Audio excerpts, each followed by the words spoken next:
The story occurred with the Friedeke, Sans Kleisenberger Rebbe, who we know Leinu lost all his children in the Holocaust. He eventually settled in Eretz Yisrael. He was once approached by two parties. One party was the principal of a local cheder who was determined for various reasons not to accept a child into his meisid. On the other side were nervous parents who pled to the Rebbe that there's no other cheder in the area that would rightfully impart to him our Torah and our Messiah. The Rebbe looked up at the principal with the most serious face and asked in a loud voice, "Do you want to take the place in Gehenna of Trotsky's Rebbe?" The principal was dumbfounded. What Trotsky? Who Trotsky?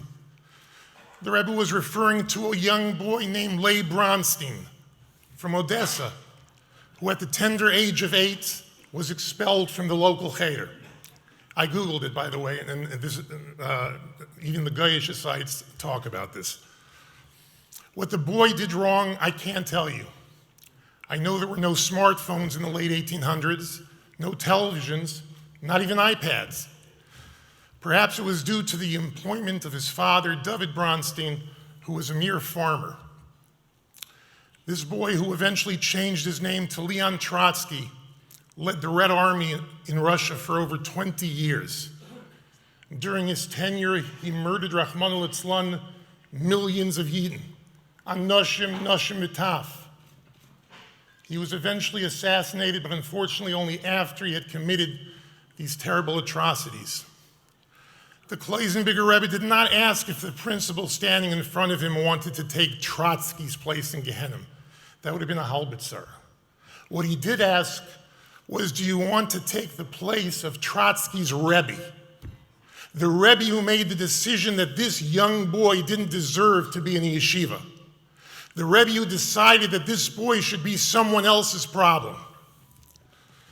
I could tell you in the Rebbe's defense, if there really is any defense, that how could the Rebbe have possibly anticipated the massive carnage of just one single boy not having yeshiva in which to learn?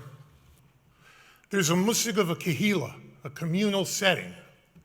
In a kehila, everyone is responsible to partake and support the needs of that kehila. Whether that means giving tzedakah and supporting all the necessary meisnis and organizations, but it also includes being achroi for every child who is in need of a school. They're both the same responsibility. To be able to say in Masechtas Shabbos, Omar Eish Lakish, Kol Ir Shein Batinoikos Shel Beis Rabban Machriven Oisai. Any city that does not have schools for their children has to be destroyed. Prior, I brought down a ritva also that specifically says that you have to open up a school if there's one child in the city.